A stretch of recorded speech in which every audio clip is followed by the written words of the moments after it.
Boa noite a todos. Feliz por estar iniciando a vida do Hub da Gestão em 2026. E muito grato de ter a participação de vocês em mais um webinar da nossa série. Hoje estamos no 48º webinar, em que estaremos falando sobre a parte de reforma tributária. Eu tenho ouvido muita gente dentro dos meus contatos falar em reforma tributária como se fosse uma coisa focada, específica, falando em ou tendo uma visão pura e simplesmente da apuração de novos tributos, em substituição de tributos que vão estar morrendo na linha do tempo. Mas, a meu ver, esse é um erro perigoso que essas pessoas estão cometendo, porque vai muito além disso daí. Não que isso não seja importante, pelo contrário, é muito importante entender o que tem previsto, o que vai estar acontecendo na linha do tempo, mas é muito importante ter a percepção empresarial em relação a essa transformação dentro do modo de atuar através desses tributos. Isso significa ter uma visão relativa à parte de performance da empresa e principalmente da estratégia da empresa, porque tudo isso daí vai mexer com esses pontos aí que precisam ser considerados e precisam ser muito bem avaliados. No nosso webinar de hoje, a gente vai ter a felicidade de contar com o Márcio Motter, que é um executivo já de nome dentro do mercado, com uma experiência fantástica, e vai falar sobre essas questões, abordando não só o que tem por trás como tributo, mas principalmente aonde, em que pontos que isso daí toca e que tem que ser analisado, tem que ser percebido, tem que ser considerado para que a empresa tome a decisão estratégica correta e ganhe performance através da sua atuação junto ao mercado, dentro dessa nova realidade. Então, esse é o nosso momento do webinar. Espero que vocês aproveitem muito assim a experiência e o conhecimento do Márcio em relação a esse tema. E agora eu vou estar passando a palavra para o Thomas, que vai dar algumas orientações para vocês que são importantes ao longo do webinar. Tá? E bem-vindos a todos vocês. Boa noite a todos novamente, muito obrigado, Pedro. Eu gostaria de passar só algumas informações com relação ao webinar, né? Então, como nós estamos utilizando o Zoom, a parte do Zoom, né? Se vocês tiverem alguma pergunta, alguma questão que gostaria de tirar dúvida junto com nossos palestrantes, né? Por favor, utilizem a ferramenta do chat, tá? Coloquem lá as perguntas, né? Se for pertinente durante o webinar, eles vão estar respondendo.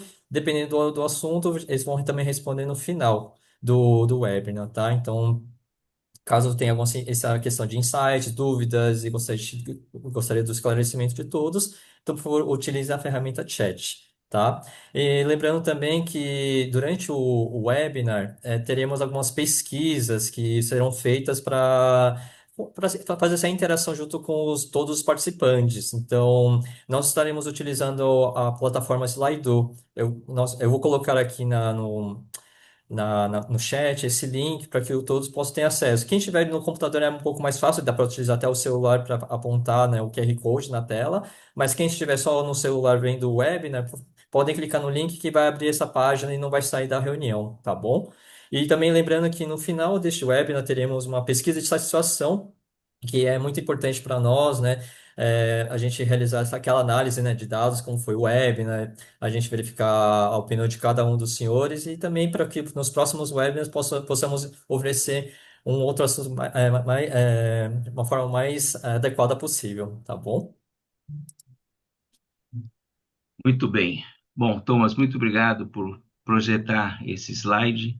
Eu sempre digo que, assim, todo o caminho que nós percorremos ao longo desses últimos 3 anos foi um caminho árduo e que ele não teria sido tão bem sucedido se não fosse o apoio que nós tivemos, principalmente dessas três entidades aí, em que a Britec é uma fintech nacional que já tem representação em 22 ou 23 países, é um orgulho dentro da área de fintech brasileira.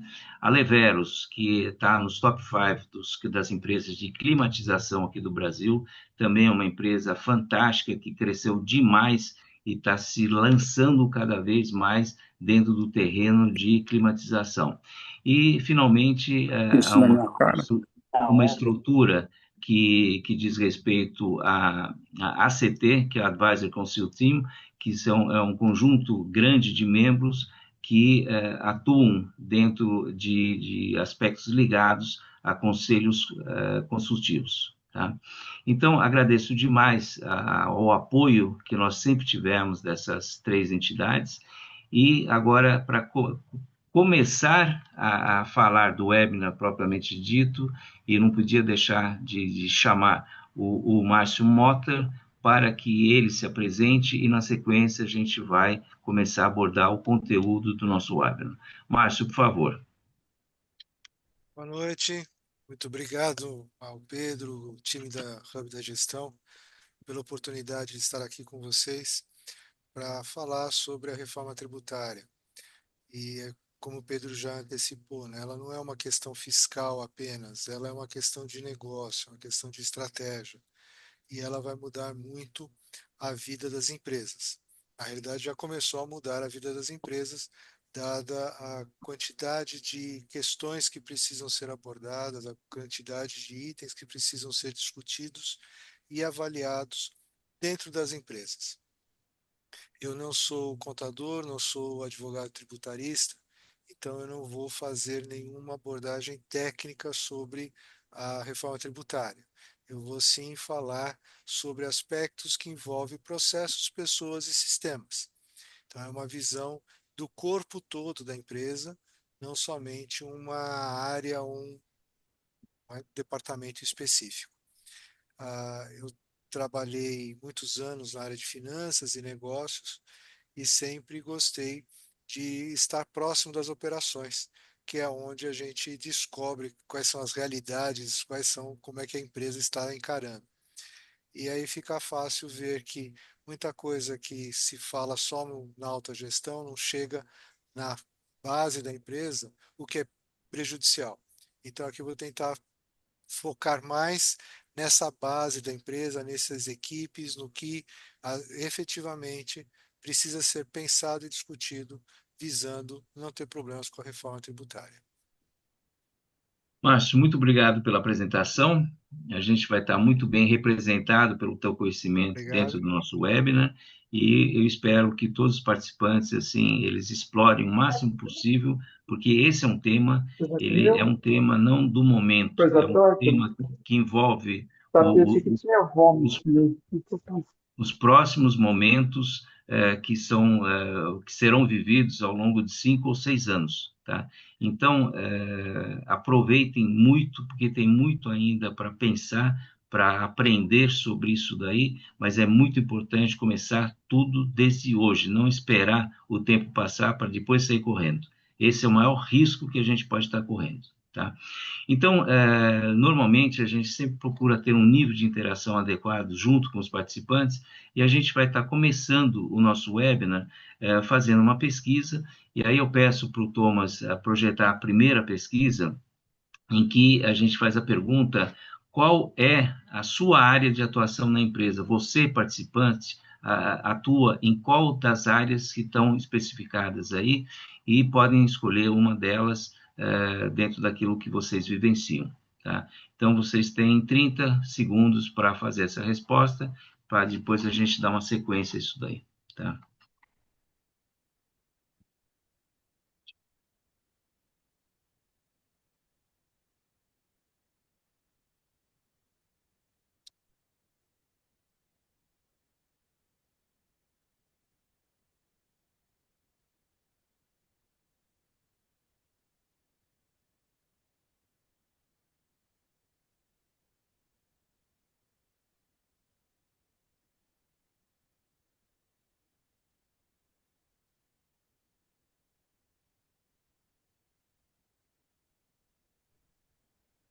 Pedro, quando quiser, pode verificar, porque como é ao vivo, então estão preenchendo. Tá bom. Tá legal. Bom, então, só para dar uma primeira visualização de resultados, nós temos aí um número altamente significativo, 64% nesse momento, de pessoas que estão ligadas à presidência ou diretoria de uma empresa. A gente tem um número igual de 18% que estão atuando na área de operações ou na área comercial de marketing das empresas, tá? Então, dentro desse conceito, dentro dessa realidade que é demonstrada nessa pesquisa, através da participação de vocês, a gente vai procurar dar um foco de entendimento, principalmente nessas três áreas de atuação, para que vocês saiam já com uma visão mais adequada em cima daquilo que vocês participam, daquilo que vocês fazem. E aí, dentro dessa sequência, eu vou fazer uma primeira pergunta para o Márcio, e essa pergunta ela significa um pedido de exploração de quais são os principais pontos da reforma tributária e se existem aspectos gerais aí que devam ser realçados dentro dessa visão. E todo mundo já percebe, sabe que nosso sistema tributário ele é bem confuso e bem caótico. E a reforma ela vem sendo discutida há algumas décadas. Em dezembro de 23, então um pouco mais de 2 anos, foi aprovada a emenda constitucional 132, com a ideia de trazer um sistema mais simples, mais transparente e com uma justiça tributária. E aí eles criaram basicamente 4 novos tributos. Um deles que é a contribuição estadual, que ela vai incidir sobre produtos primários e semi-acabados. Um outro que é o imposto seletivo, que ele vai incidir sobre toda a questão, toda a produção, comercialização, distribuição de produtos nocivos à saúde e ao meio ambiente. Esses dois são muito específicos, eu só estou mencionando, não vou abordá-los aqui nessa nossa conversa. Eu vou focar mais em dois que são as grandes mudanças. O primeiro é o CBS, que é a Contribuição sobre Bens e Serviços. Ele é um tributo federal e ele vai substituir o PIS, COFINS, IPI e o IOF sobre seguros. O segundo tributo que foi criado é o IBS, que é o Imposto sobre Produtos, sobre Bens e Serviços. Ele vai substituir o ICMS e o ISS. Então, eu tenho o CBS, que é federal, e nós vamos ter o IBS, que ele vai ser estadual e municipal. Thomas, se você puder colocar o slide 1, por favor. Aí aqui a gente tentar mostrar para vocês a grande diferença entre os dois sistemas, né? Então, tem o cenário atual e o cenário da reforma. A primeira diferença dos impostos é que hoje a não cumulatividade ela é restrita. O que é isso? Eu, empresa, fiz compra de produtos, bens, serviços, enfim, para a minha operação, e todos esses impostos, ou nem todos os impostos que são recolhidos nessa cadeia, eu posso me creditar. Então, na hora que eu, empresa, pago o imposto da minha operação, eu só consigo me creditar de parte dos impostos que estavam nos preços que eu paguei para os meus fornecedores. Com a mudança, com a reforma, muda esse conceito. Então, tudo aquilo que eu paguei de imposto dentro das minhas operações, dentro das compras de produtos e serviços, vira crédito quando eu for pagar o imposto da minha operação. Então, esta é uma grande mudança. O cálculo, ele muda também. O ICMS ele é feito por dentro. Então, é aquela confusão, mas a alíquota é 17, virou 25, como é assim? Enquanto que na reforma, o imposto ele é por fora. Então, é o preço do produto mais imposto. Então, fica muito mais fácil para todas as pessoas entenderem e saberem quanto estão pagando de imposto naquele bem ou serviço que ela está comprando. A alíquota, ela varia conforme a operação ou mercadoria. Então, é aquele caso de que é legal, mas as empresas elas ficam avaliando qual o nome que ela vai dar para um produto que ela está vendendo, que vai cair numa alíquota diferente, uma alíquota menor de imposto. Então tem aquela coisa de, eu não vou chamar de biscoito, eu vou chamar de bolacha recheada porque paga menos imposto. Com a mudança, mudou. A tributação, a alíquota ela é única para todo tipo de operação. Então não tem mais essa operação nas empresas. A incidência hoje é sobre mercadorias e serviços. Na reforma, ela vai ser mais abrangente, por exemplo, locação. Então, os IBS e o CBS também vai incidir sobre locação. Uma outra mudança muito grande, o local de recolhimento. Hoje, via de regra, é na origem. Então, o que faz com que algumas empresas elas estejam localizadas em algumas cidades, estados, por causa de benefícios fiscais que ela tem, ou do município ou do estado. Com a mudança, ela vai ser no destino. Então, não importará mais onde a empresa está localizada, e sim a cobrança, o local de recolhimento é no destino que foi prestado o serviço ou foi vendida a mercadoria. A arrecadação são múltiplos agentes, então tem empresa que tem que ficar fazendo DARF para a Receita Federal, Secretaria da Fazenda, para o município, enfim, várias comprovações e vários pagamentos. Ah, com a mudança, ela vai ser centralizada, então não tem mais esses múltiplos agentes.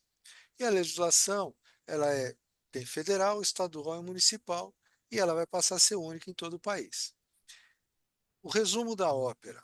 Aqui, com a reforma tributária, serão eliminadas mais de 5.500 normas municipais e estaduais que geram ou regram a questão de tributos.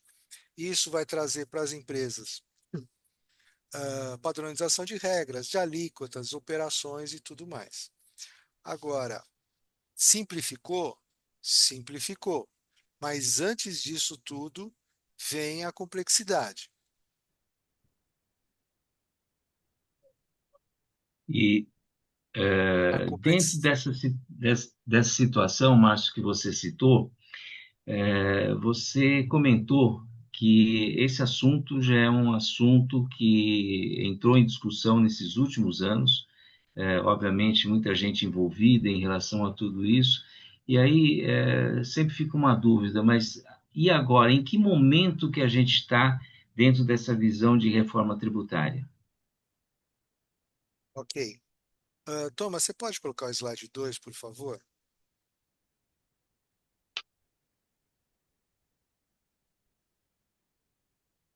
Bom, como eu mencionei, a emenda constitucional que foi aprovada em 2023. Então, a reforma tributária ela tem uma emenda constitucional e duas leis complementares. A emenda ela fez a instituição do novo modelo, criação do IVA dual, né, que é o CBS mais IBS, imposto seletivo, e a inserção de novos princípios constitucionais, naturalidade, simplicidade e transparência. Em 25 teve a lei complementar que fez a regulamentação geral do IBS, da CBS e do imposto seletivo. Então eu tenho a emenda que criou, só que ele precisou ser regulamentado, foi nessa lei. Definição de fatos geradores, base de cálculo, a não cumulatividade, que é aquilo que eu comentei, ela passa a ser plena e hoje ela é restrita. A criação e estruturação do comitê gestor do IBS, como eu comentei, o recolhimento ele vai ser centralizado. Esse gestor do IBS, ele vai ser o comitê que vai receber os tributos e fazer a divisão para os estados e municípios, que gera-se questões, questionamentos, tudo, mas a estrutura tem essa figura. E regras iniciais sobre contencioso administrativo e administração. E mais recentemente, agora em 2026, a Lei Complementar 227, que é a regulamentação específica do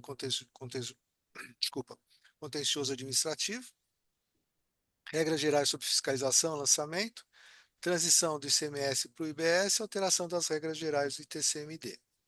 Então essa é, vamos dizer, o arcabouço legal. É só isso? Não. Tem mais coisas que precisam ser discutidas e serem analisadas, mas isso mais para frente eu vou explicar. Thomas, se você puder colocar o slide 3. E a grande questão é que o cronograma já começou. Em 2025, as empresas já deveriam ter iniciado todo o processo de adequação para a reforma tributária. Por quê? Aqui em 2026, a obrigatoriedade do destaque do IBS, numa alíquota de 0,1, e da CBS, 0,9% nas notas fiscais. Vai precisar recolher? Não, desde que sejam cumpridas as obrigações acessórias. Ah, eu não fiz, não cumpri as obrigações acessórias, vou ter que pagar? Também não, porque ele pode ser compensado com PIS e COFINS, só que vai dar mais trabalho para a empresa, que ela não cumpriu isso para não ter esse custo. Então, 2026 é o ano de teste, vamos dizer assim. É o ano que as empresas estão se preparando para fazer o cumprimento das regras da nova lei. 2027 começa a funcionar mais a sério essa reforma tributária, vamos dizer assim, ou mais efetiva.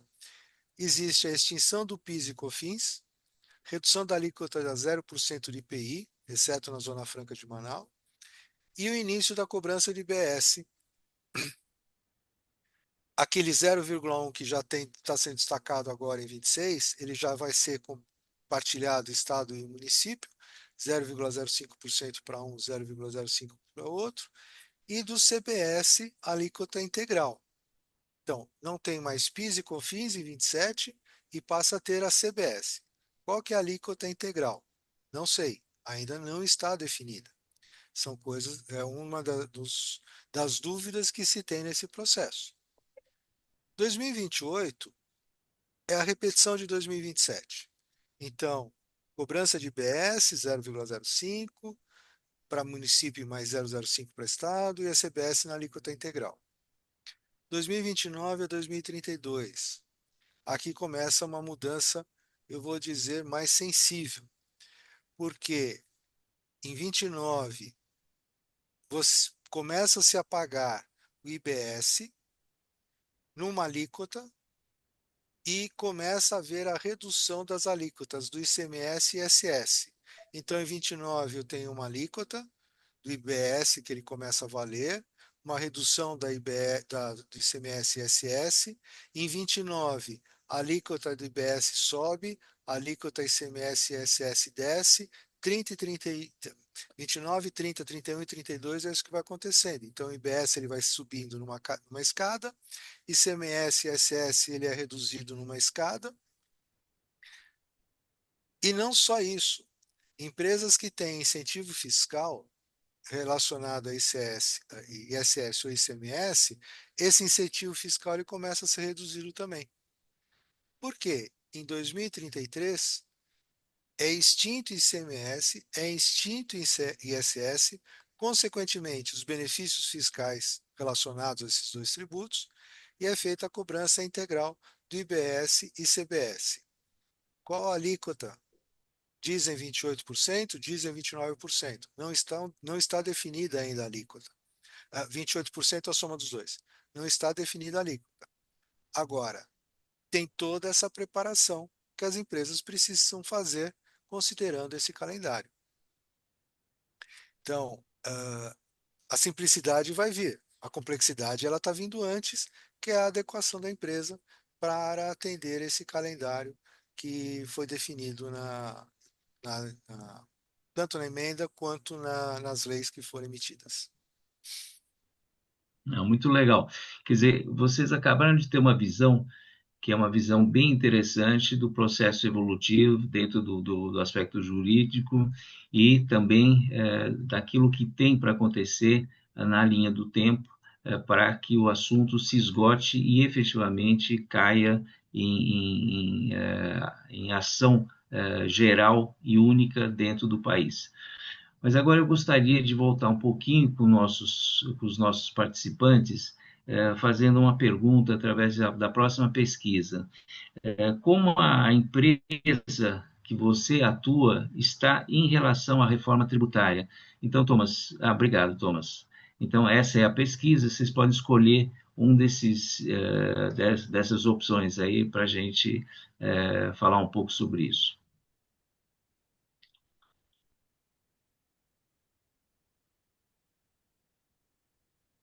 Bom, o que a gente tem aí é uma situação. Deixa eu esperar mais um pouquinho, porque os números ainda estão mudando.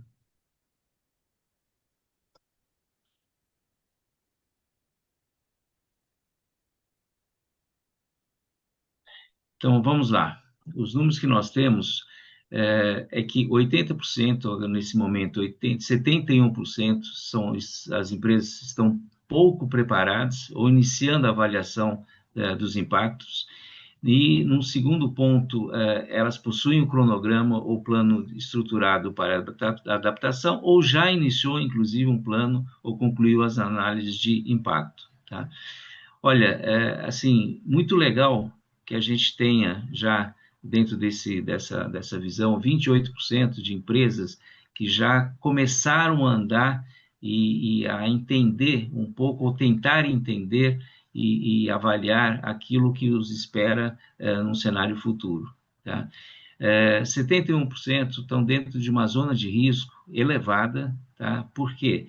Porque elas não estão dando a devida importância àquilo que está acontecendo, e normalmente esse tipo de situação, até por experiência própria, são empresas que falam, não, mas tem muito tempo pela frente, mais para frente a gente vê isso daí e tal. Só que quando chega esse momento, a gente vai ver isso daí, esse tempo já passou.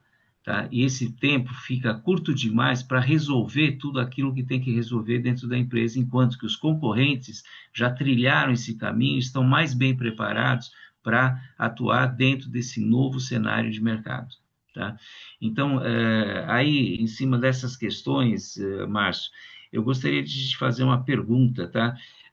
Porque, assim, a gente sabe que as grandes empresas sempre têm uma estrutura tributária mais robusta, ou estão apoiadas por empresas de consultoria tributário. Então, esse é um cenário que tem um apoio muito forte, mas as empresas, pequenas e médias empresas, elas, que impactos que elas vivem, tá? Nem dentro desse cenário de transformação tributária. Tá? Acho que é muito importante a gente ouvir isso daí para dar devida importância e começar a acertar o passo para não ficar para trás em relação à necessidade de atuação. Pedro, se você me permite, só um comentário sobre a pesquisa aqui que a gente acabou de fazer. Claro, claro. Eu recentemente eu vi uma outra apresentação e os números, segundo a PwC, era de que em torno de 60 a 70% das empresas não estavam preparadas. Aquele primeiro tópico que a gente aqui chegou em 71. Então, essa é a realidade que foi apresentada que é preocupante, né? Mas o que acaba acontecendo? E a nossa pesquisa ficou muito próximo disso Ficou daí. 71%. Então, Só estamos. que normalmente essas pesquisas das grandes, é uma das top 5 de consultoria, elas envolvem centenas ou Sim, milhares de sim, empresas, né? sim, com certeza. Mas, assim, estão alinhadas, né? Os resultados estão alinhados Sim. tanto dessa quanto o que a gente acabou de fazer aqui. Mas o impacto nas empresas, principalmente nas pequenas e médias empresas, só dá para saber entrando na empresa e conhecendo a estrutura, o negócio, o modelo de negócio, e é um trabalho que precisa ser feito por um contador ou um tributarista. Mas, em linha de regra, quer dizer, via de regra, se o Thomas puder colocar o slide 4, a gente vou tentar aqui listar os grandes pontos que impactam as empresas. Então, o maior deles é tratar o tema como um projeto fiscal e não como uma agenda estratégica. E aí, subestimar o impacto no caixa. Vai existir. Então, se preparem, porque algum impacto no caixa vai existir. Por quê? Se eu não revisar, eu tenho incentivo fiscal. Isso faz parte da minha rentabilidade. Se eu perco o incentivo fiscal, mesmo que ele seja parcial a partir de 29 e 100% em 33, isso vai impactar no meu caixa. Eu tinha uma operação em que esse incentivo ele era muito importante. Então, se eu subestimar o impacto no caixa, eu não revisar os incentivos fiscais relacionados a onde a empresa está operando, Não revisar a política comercial. Hoje, a equipe comercial, ela tem todo uma lógica, um procedimento de precificação e de elaborar as propostas para os clientes.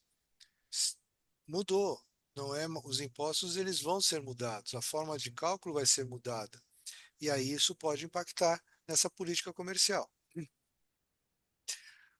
Não antecipar uma possível ruptura na cadeia de fornecedores.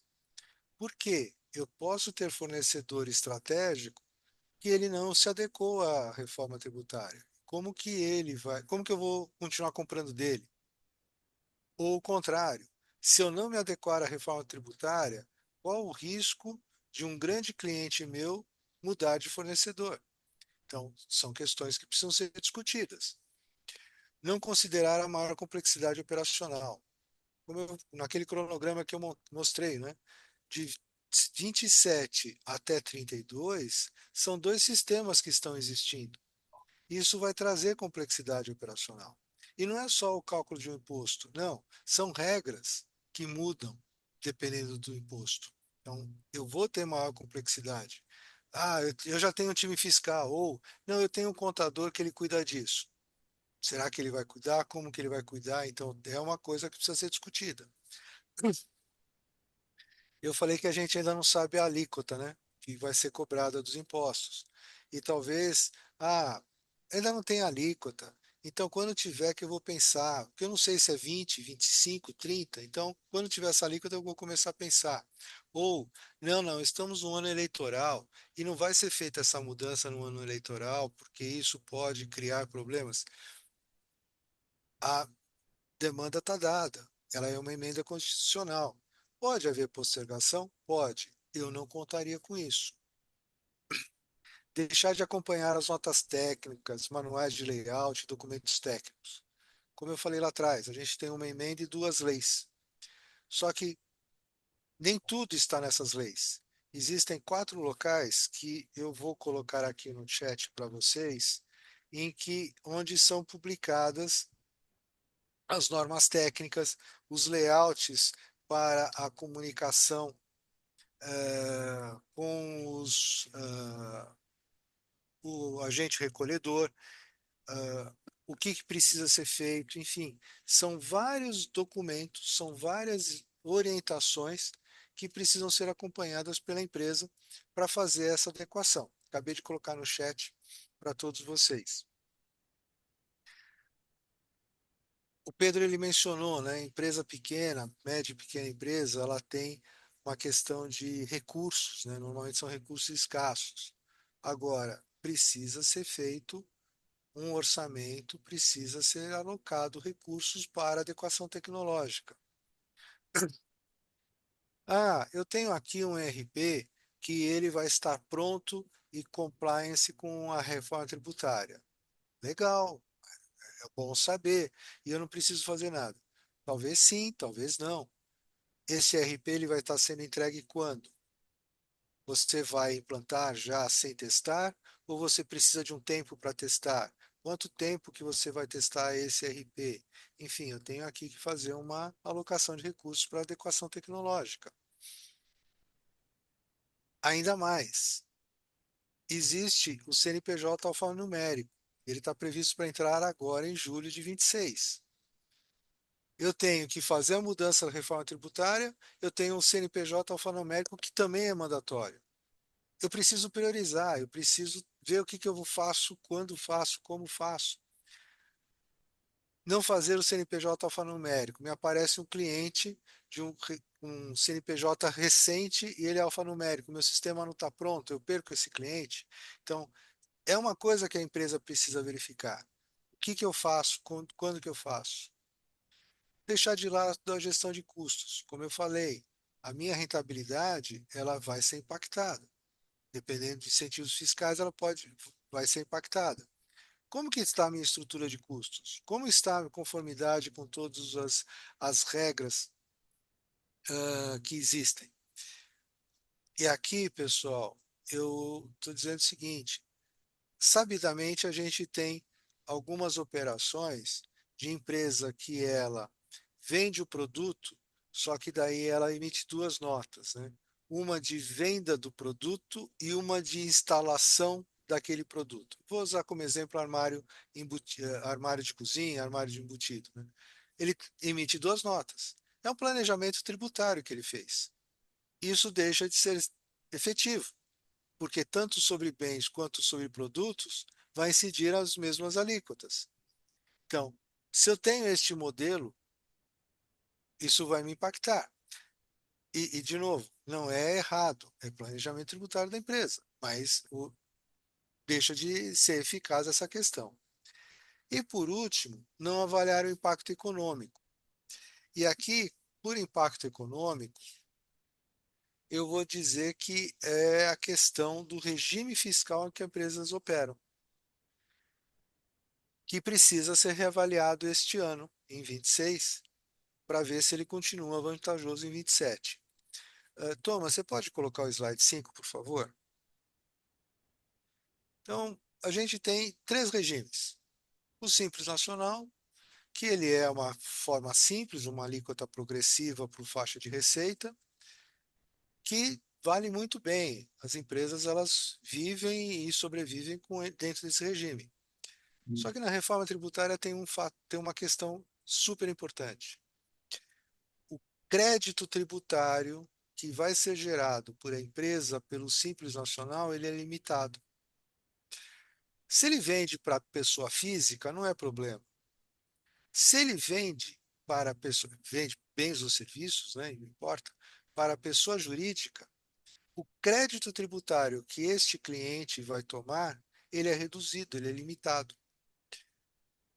E aí fica a questão: ele vai continuar comprando de alguém simples nacional ou ele vai procurar uma outra empresa que tem um outro regime tributário que ele tem crédito? Por isso que lá atrás eu mencionei a questão de ruptura na cadeia de fornecedores.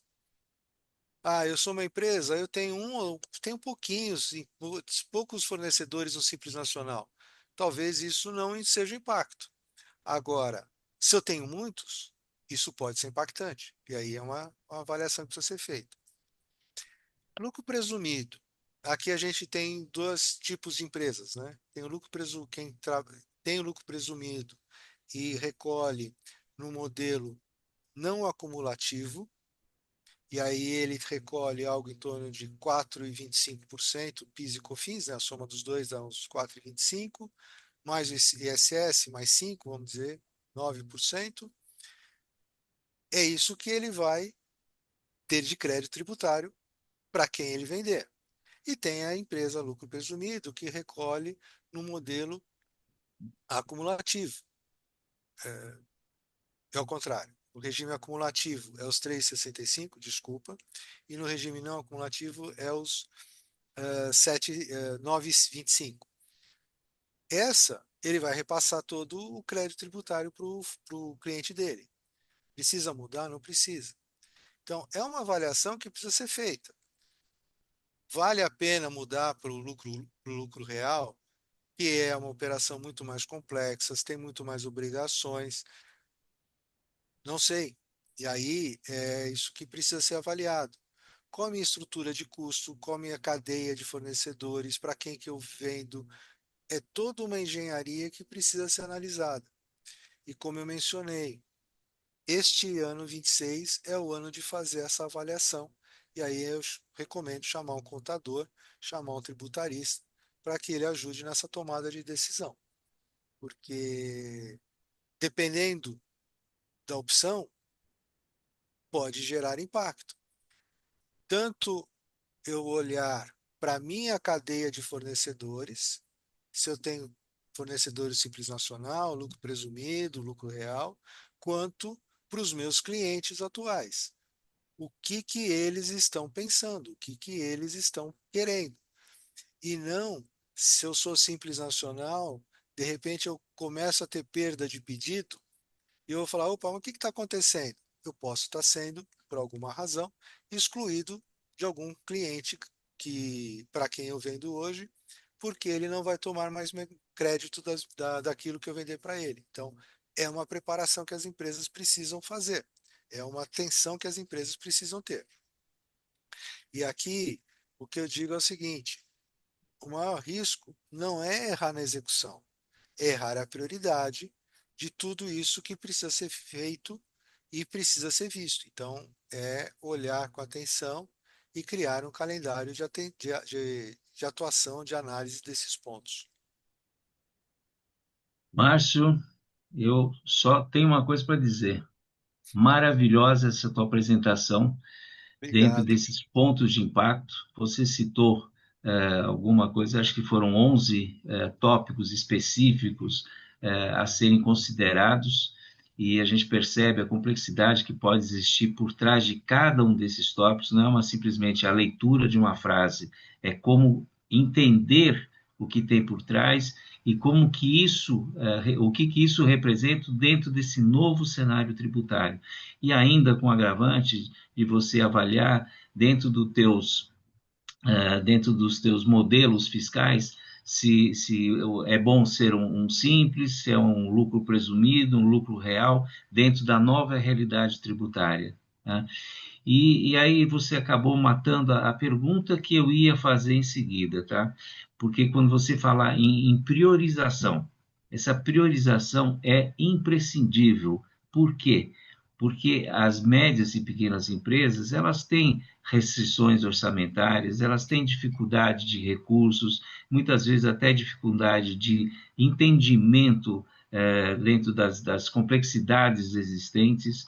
Então, eu gostaria que você explorasse um pouquinho, dentro desse cenário e dentro da tua visão, quais são os principais pontos de preparação dentro dessas empresas para elas seguirem o caminho, o melhor caminho para obter bons resultados. Bom, eu acho que a primeira coisa é trazer todas as equipes para o game, ou para o playground, enfim, é envolver todas as equipes, para que não é uma coisa de uma única equipe, ela vai envolver a empresa toda. E aí as equipes elas precisam ter resiliência, equilíbrio, precisa ter alguém que faça análise de todas aquelas normas técnicas naqueles lugares para entender o que precisa ser feito e uma análise crítica, porque não necessariamente tudo que for publicado serve para todas as empresas, talvez para uma sim, para outra não. E ter sensibilidade e priorização. E aqui eu peço para o Thomas o slide 6, por favor, que é uma sugestão do que, se ainda não foi feito, o que fazer em 26. Então, primeiro, ter os sistemas aptos para emitir as notas com destaque do IBS e CBS. Mesmo que não vai precisar ser pago, mas já está com o sistema pronto. Porque na hora que ele for cobrado, a partir de janeiro de 27, já pelo menos o CBS vai estar sendo cobrado, e ele já está apto para. Outra coisa, cadastro atualizado do cliente, CPF, CNPJ, endereço. Lembrando, a cobrança dos novos tributos vai ser pelo destino e não mais origem. Então, eu preciso ter o cadastro correto dos meus clientes, porque isso é uma obrigação fiscal, ele passa a ser uma obrigação fiscal. As alíquotas por unidade federativa e municípios de destino, hoje ainda vale para a origem, né? Mas já vamos deixar preparado isso para o futuro. Como eu mencionei, trazer todas as equipes para o jogo e capacitar, principalmente nessa lógica débito e crédito. Eu citei compras e vendas, né? Comercial e compras. Eles vão precisar estar preparados para, no caso de compras, avaliar as propostas que ele vai receber. E hoje ele faz de uma forma. Com a mudança tributária, crédito sendo pleno, pode mudar a lógica de análise ou análise de escolha do fornecedor. Na hora que eu estou vendendo, a mesma coisa. Se eu vendo para uma pessoa física, não é um problema. Se eu vendo para uma pessoa jurídica, a precificação é outra, são coisas distintas. Porque o imposto que está na nota, né, que eu estou emitindo, para ele vai ser crédito. E aí, jurídico. O jurídico tem que também estar envolvido para ajudar na discussão das cláusulas contratuais. Então, eu estou hoje vendendo ah, vendas spots, né? Todo mês eu estou lá vendendo, é uma coisa. Aí eu estou hoje aqui fazendo um contrato de venda de um produto ou de um serviço para um ano. A partir de janeiro, a regra muda, que vai impactar. Se eu não considerar isso no meu contrato de compra ou de venda, como que vai ser esse imposto? Quem é responsável pela mudança? Eu posso ter impacto no comercial. Então, jurídico precisa ser envolvido para quais são as cláusulas que vão tratar essa mudança de alíquotas e de impostos. Comercial e compras precisam ser treinados para a nova realidade que vai ser que está aqui batendo na nossa porta. Então, o que se não foi feito, essas são as prioridades que eu trago aqui para 2026. Muito bom. Eu gostaria, antes de a gente evoluir dentro de novos conceitos, que você respondesse a duas perguntas. Uma delas é do José Roberto de Siqueira, em que diz: Amigo Márcio, aí vem um abraço carinhoso, possivelmente também, tá? Obrigado. É, dentre os três maiores impactos no DRE, fluxo de caixa e rentabilidade, você partilha da opinião de que o caixa terá maior impacto, pois vai alterar o timing dos pagamentos, como exemplo, mudança de timing de pagamento e da recuperação dos impostos? Bom, eu sou daqueles que defendo que uma empresa quebra por problemas de caixa e não por problemas de prejuízo. Então, uma empresa com prejuízo, ela consegue viver, uma empresa sem caixa, ela quebra. Então, eu defendo essa tese que o caixa é o rei da empresa. E eu vou dizer que sim, ele vai impactar no caixa. Ah, ele pode ter, eu já vou antecipar aqui uma questão, né? Ah, os impostos hoje, então tudo que eu vendo em março, eu faço a apuração dos impostos em abril, recolho em abril.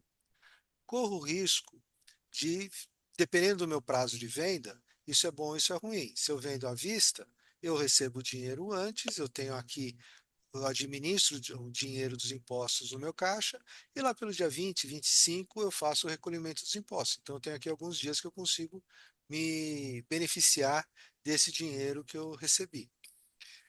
Com a nova regra, que tem o split payment, isto muda. Então, eu vendo e os impostos serão recolhidos no momento em que for feito o pagamento.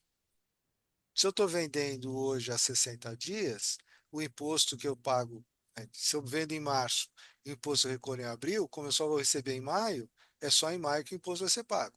Então aqui eu até tenho um benefício. Só que muda a minha vida. Se eu vendo muito à vista, eu vou começar a pagar os impostos antes do que eu pago hoje. Então, isso vai ter impacto no caixa, no capital de giro da empresa, em como é a modelagem de negócio dela, pagamento a prazos de recebimento, enfim, vai ter impacto sim no caixa. DRE, consequentemente, vai ter também, né? Como eu falei, eu mudo, se eu perco incentivo fiscal, eu tenho mais impostos a pagar, então isso vai dar impacto no meu DRE e, consequentemente, vai ser no balanço também. Então, todos os instrumentos financeiros eles serão impactados. E, Não Márcio, sei se eu respondi para o José ou não. ele tem todo o direito de complementar com mais alguma pergunta que a gente pode estar respondendo mais para frente, se for o caso, Tá mas bom. Não, eu Márcio, entendi, então com certeza ele também deve ter entendido, tá? Márcio, obrigado, viu? Era isso que eu queria escutar, porque eu também acho que é no caixa, viu? Sim, o caixa vai ser muito impactado. Obrigado, Márcio. E, Um abraço. Márcio, tem mais uma pergunta aqui, na realidade é uma colocação complementada com uma pergunta do Luiz Saqueto. Aparentemente, o setor de serviços deve ter o maior desafio com a reforma tributária. Provavelmente haverá aumento de carga pela menor capacidade de gerar créditos tributários do novo IVA, mais pressão para o já pressionado setor de logística, impactando também toda a cadeia produtiva. E a pergunta é isso mesmo? Ele está correto dentro dessa visão? Saqueto, eu vou dizer que sim. Então, na hora que eu estava falando lá do lucro presumido, né, que a maior parte das empresas de serviços acaba operando lucro presumido, hoje ela paga, vou arredondar, ela paga 9% de PIS e COFINS, é 9,25, mas vou arredondar 9,9, e mais, grosseiramente, mais 5% de ISS. Então ela paga em torno de 14 e poucos por cento. Se for real a alíquota que está se dizendo que vai ser IBS mais CBS na casa de 28%, aqui é um impacto direto nessa empresa. Então, vai apertar bastante, sim, o setor de serviços. E aí, tanto que ainda tem muita discussão sobre isso, e aí vale a questão de avaliar quanto é interessante continuar no lucro presumido ou se vale a pena mudar para o lucro real. Vai ter um impacto significativo, sim, na empresa. E, Márcio, é uma pergunta que acho que é interessante, porque a gente falou muito assim com foco de CNPJ, enfim, quer dizer, empresas constituídas, tá? E o Stanislau Neto fez uma pergunta, pode fazer foi um pedido a você, pode fazer uma breve análise dos reflexos da reforma para os profissionais liberais e as empresas individuais, os tais pejotizados? É o caso do simples, né? Via de regra são, ou é o MEI, enfim, mas via de regra são quem opera pelo regime simples. Eles vão gerar um crédito tributário limitado. E aí é uma questão da negociação com a empresa, vou dizer assim, com seu cliente, porque sabidamente muitas empresas elas fizeram uma pressão, uma operação, uma ação de troca, né, de CLT para PJ. Os PJinhas, inclusive está parado lá no Supremo Tribunal Federal a discussão sobre essa questão da pejotização e tudo mais. E aí é aquela questão. Se eu sou uma empresa simples nacional, em que o crédito tributário que eu vou gerar para o meu cliente, ele é limitado, qual que vai ser a reação ou a decisão deste meu cliente? Ele pode olhar e falar: não, eu vou aqui, é uma opção que eu faço de ter esses fornecedores e vou ter um crédito tributário limitado. Porque são pessoas que já conhecem a minha operação, são pessoas em que eu confio, são normalmente antigos CLTs, né, que viraram PJs, e eu vou manter esses fornecedores mesmo não tendo crédito pleno. Dependendo da quantidade de fornecedores, não é um impacto grande para a empresa. Agora, tem empresa que pode virar e falar: não, eu não quero, eu só quero trabalhar com quem vai me dar crédito tributário pleno. Daí fica a pergunta para essa empresa: qual o custo que você vai ter de mudar os seus fornecedores? Para pegar quem você não conhece, quem não está acostumado com a operação? Qual a curva de aprendizagem desses novos fornecedores? Então, existe esse impacto. Minha sugestão: converse com o seu contador, avalie bem essa questão, e isso sendo, né, que olha, é isso mesmo, sente com seus clientes e veja o que ele está querendo, o que ele está pensando em fazer a partir de 27. Porque é preferível você já se antecipar e já começar essa conversa do que em 27 descobrir que ele não vai querer continuar com o seu contrato. Então, é um grande impacto. Existem algumas discussões que vai se criar uma nova categoria, mas até onde eu sei ainda são só hipóteses, né? Ainda não tem nada definido em relação a isso. Muito bom, Márcio. E, Márcio, agora resgatando ou relembrando um pouquinho aqueles tópicos que são passíveis de uma uma avaliação mais profunda para evitar impactos maiores dentro das empresas. A meu ver, assim, todos eles têm algum nível de complexidade dentro da elaboração das soluções ou do encaminhamento de soluções. E aí eu queria te fazer uma pergunta associada a isso daí, tá? Como que você enxerga o aumento da complexidade operacional nas empresas? Principalmente nessa fase de transição, tá? Olha, a gente já está no terceiro mês de 7 anos de muito trabalho. Então, ela já começou, como eu já falei, já disse algumas coisas de 26 para fazer, mas são 7 anos de muito trabalho. A boa ou má notícia, né? Então, assim, em 2033, estamos na regra, no sistema 100% dentro da nova reforma tributária. Acabou? Não, não vai acabar. Porque muito provavelmente vão existir muitas discussões jurídicas, muitas ações jurídicas que vão ser, não dá para dizer agora o que vai acontecer, mas 2033 vira a chave, mas muita coisa ainda vai acontecer. Mas tentando fazer um wrap-up dos principais impactos, se o Thomas puder colocar o slide 7, por favor. Esses são os pontos principais que eu coloco. Então, tem incentivo fiscal. Vale a pena eu continuar onde eu estou ou não? Se vale, é uma coisa. Se não vale, eu preciso mudar. Para onde que eu vou mudar? Quando que eu vou mudar? Qual o impacto nos meus colaboradores atuais? O que que eu faço? Eu consigo transferi-los para a nova sede? Não, eu tenho que demitir, tenho que contratar. Eu tenho punições por sair de uma cidade em que eu tinha incentivo fiscal, em que eu levava, criava, tinha lá mão de obra, enfim, levava emprego para essa cidade que eu estou saindo. Enfim, é uma decisão, é uma avaliação que precisa ser feita. Capacitação dos times. Isso, indubitavelmente, tem que ser feito. As regras não são as mesmas.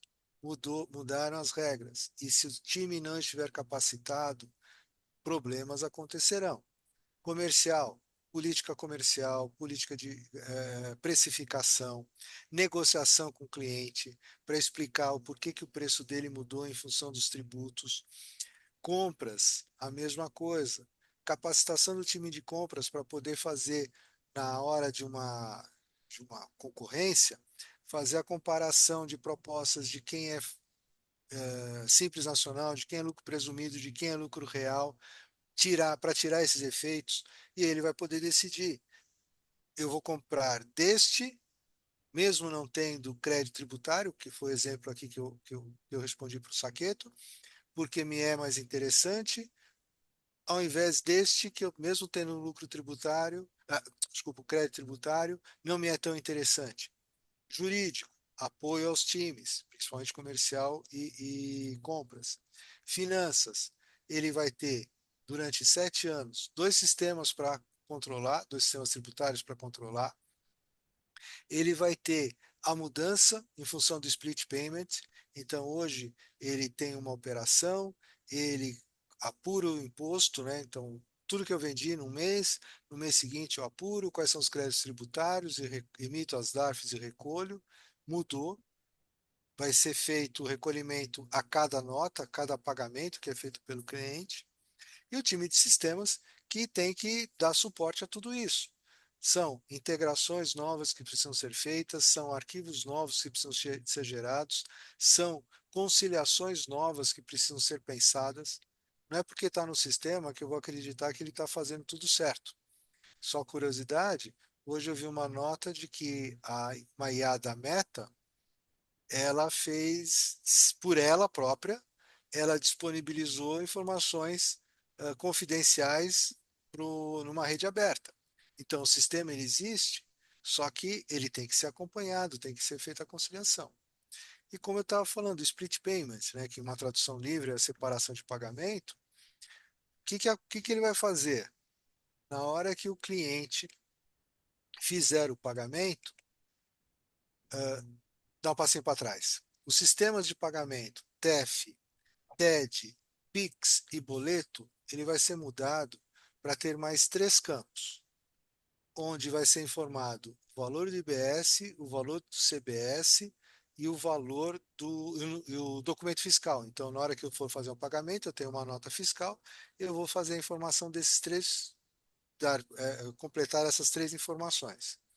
E o sistema, o que está previsto é que ele vai receber, o sistema de pagamento, um Pix, por exemplo, ele vai receber essa informação e ele vai fazer a separação. O que é do governo, ele já recolhe, e o que é da empresa, ele transfere para a empresa. Então, esta é a ideia do split payment. Boa notícia. No primeiro momento, ele é facultativo e vai valer apenas para pagamentos de empresa para empresa. Em algum momento, a ideia é que ele valha para todo mundo, inclusive para a pessoa física. E aí as empresas, elas vão ter que fazer essa conciliação. Olha, eu emiti aqui 2.500 notas no mês. Recebi 2.500 vendas que eu fiz no mês. Foi recolhido IBS, foi recolhido CBS, quanto que foi recolhido? Enfim, ela vai ter que fazer essas conciliações todas. E a grande mudança é que hoje, quando eu apuro o crédito tributário, eu abstraio se ele foi ou não foi recolhido. Eu tenho uma nota na mão. Esta nota, ela é de um fornecedor ou de um produto, de um serviço, em que eu posso fazer o crédito tributário, eu aproprio e vamos embora.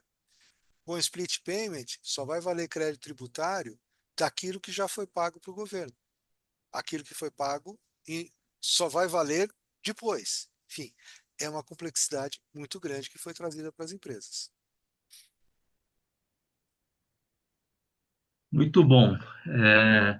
Estamos assim, chegando mais para o nosso final, mas eu gostaria de fazer mais uma pesquisa e perguntar para as pessoas que estão participando conosco. É uma pergunta que é delicada, mas vocês podem ter certeza que assim a resposta é altamente confidencial e tem um tratamento confidencial, então isso não é objeto de discussão em outros cenários.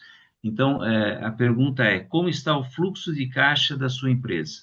Então, Thomas, se você puder apresentar a pesquisa 3, tem 4 alternativas aí possíveis, tá? Vocês não têm identificação nas respostas, então fiquem totalmente à vontade para serem o mais sinceros possível. Então, são essas 4 questões e vocês têm mais uma vez 30 segundos aí para responder, tá?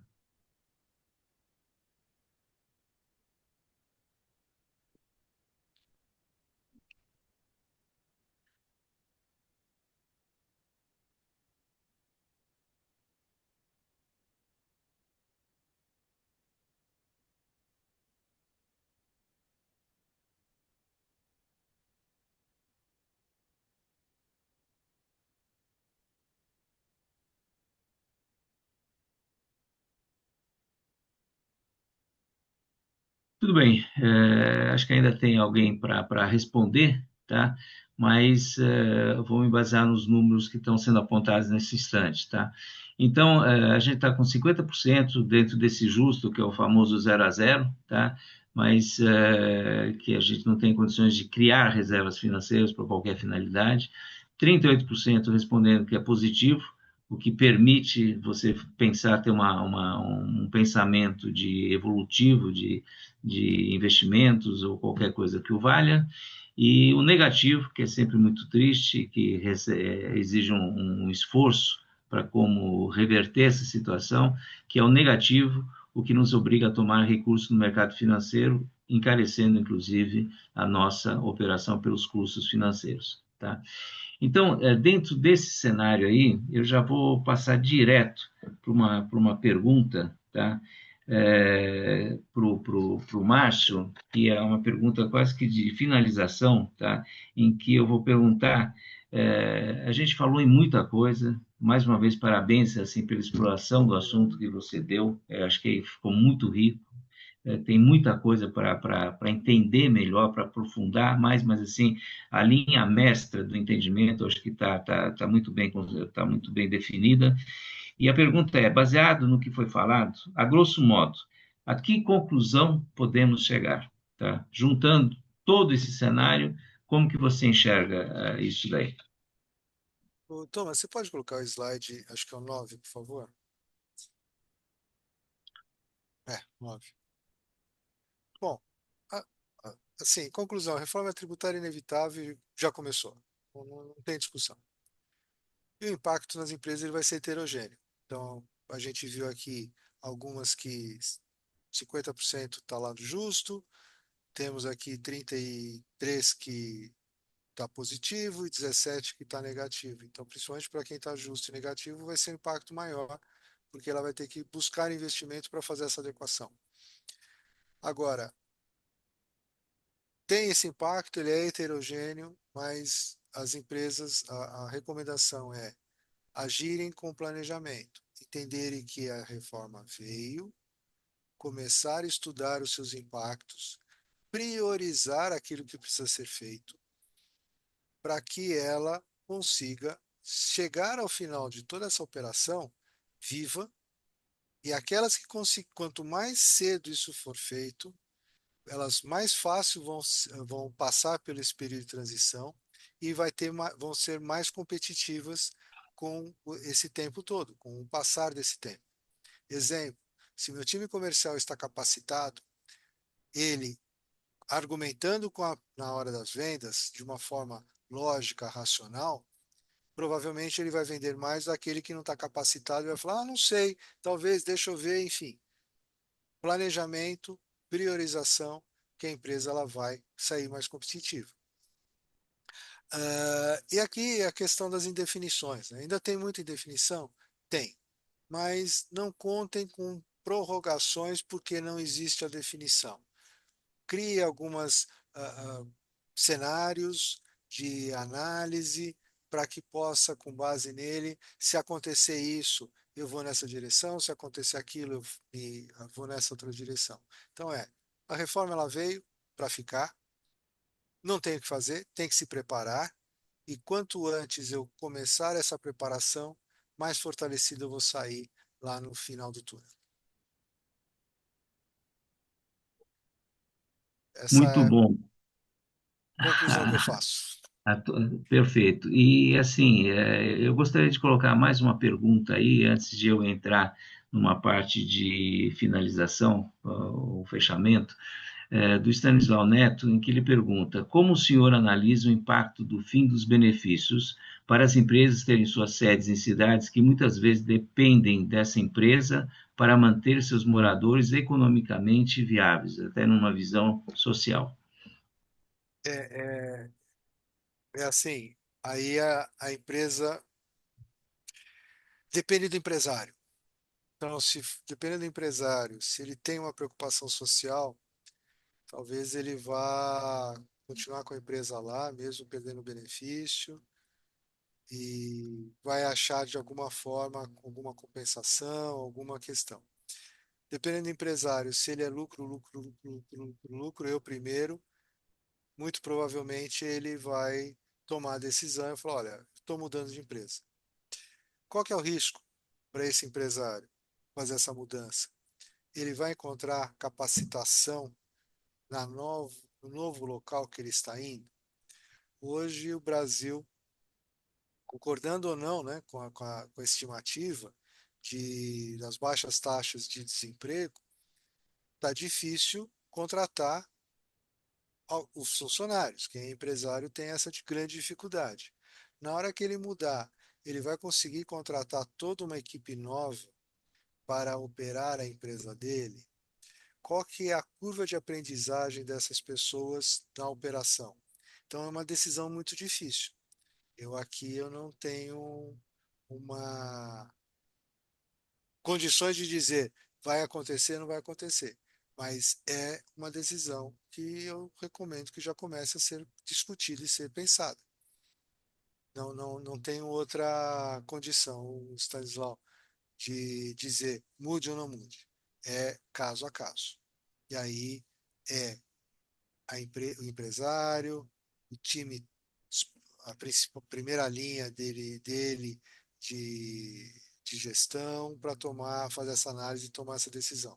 É uma decisão difícil, com toda certeza. Muito bom. E, Márcio, antes de pedir para você fazer as considerações finais, eu vou pedir para o Thomas passar 3 slides aí que eu montei para fazer algumas considerações, tá? Assim, quando a gente fala nesse cenário de reforma tributária, tá? Existem alguns desafios para médias empresas dentro de tópicos específicos, tá? Que são importantes para serem considerados, tá?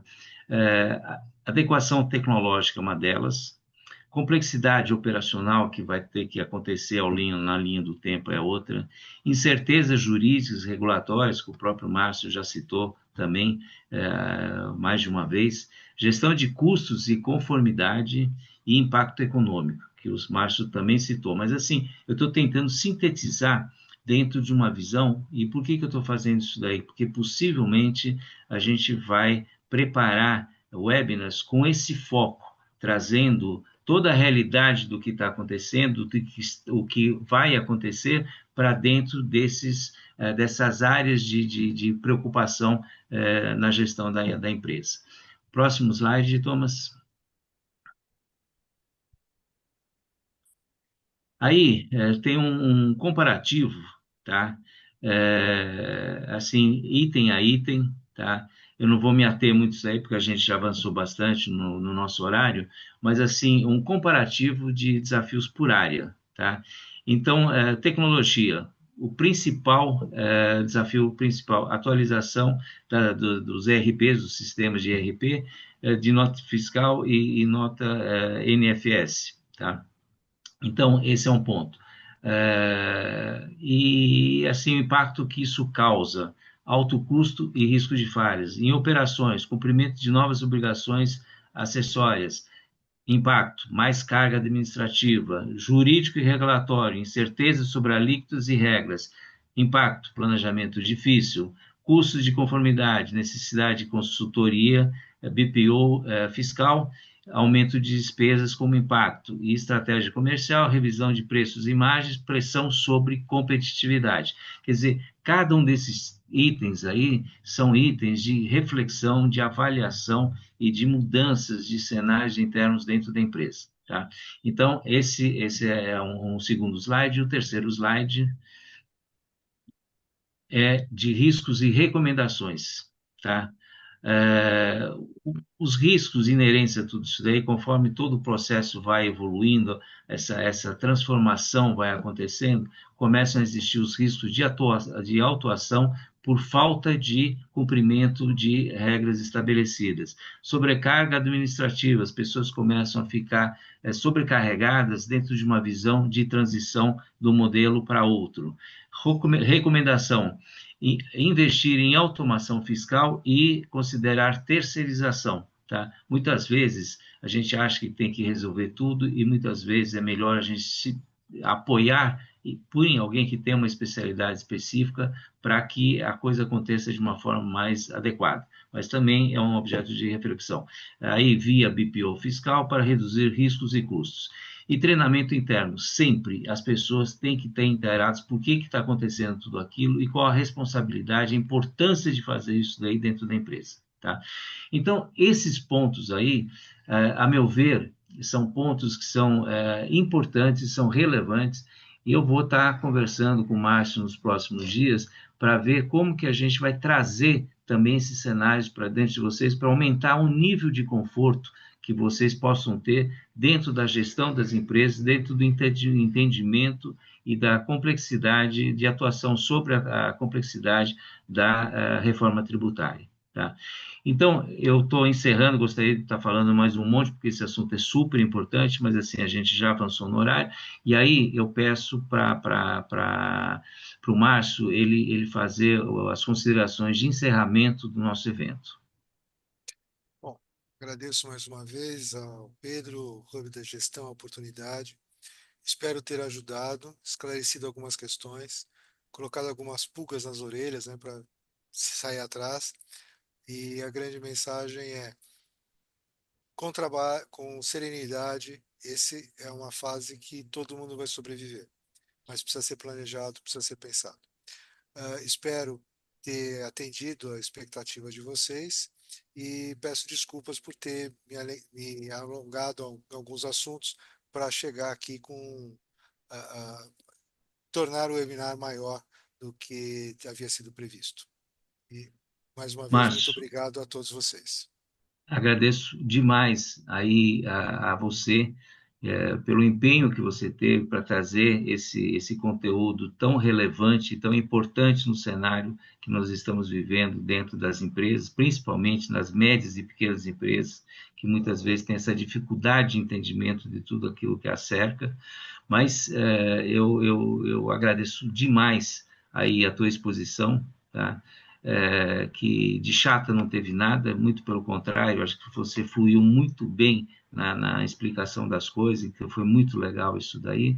Então, fica assim a minha gratidão em nome do Hub da Gestão pela tua participação em mais esse webinar nosso. Tá? Muito obrigado. É, Para quem eventualmente fique com alguma dúvida, ou que eu pense em alguma dúvida depois, a gente tem um compromisso de responder a essa dúvida aí. É só vocês entrarem no site do Hub da Gestão e entrar no Fale Conosco, e eu vou estar recebendo essa pergunta e me comprometo a mandar a resposta para vocês.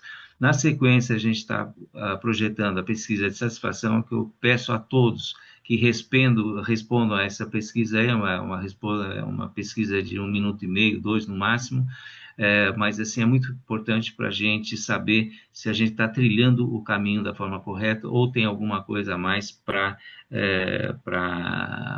mexer ou para melhorar. Tá? Então, a todos, agradeço muito a participação em mais um webinar do Hub da Gestão e um agradecimento especial para o Márcio Motter, e não podia deixar de agradecer o Thomas pelo apoio Ah, de sim, sempre, que faz com que a coisa flua tecnicamente da forma correta. Muito com obrigado a certeza. todos vocês. Tá? Tchau, Obrigado e tchau. boa noite, pessoal. Tchau, tchau.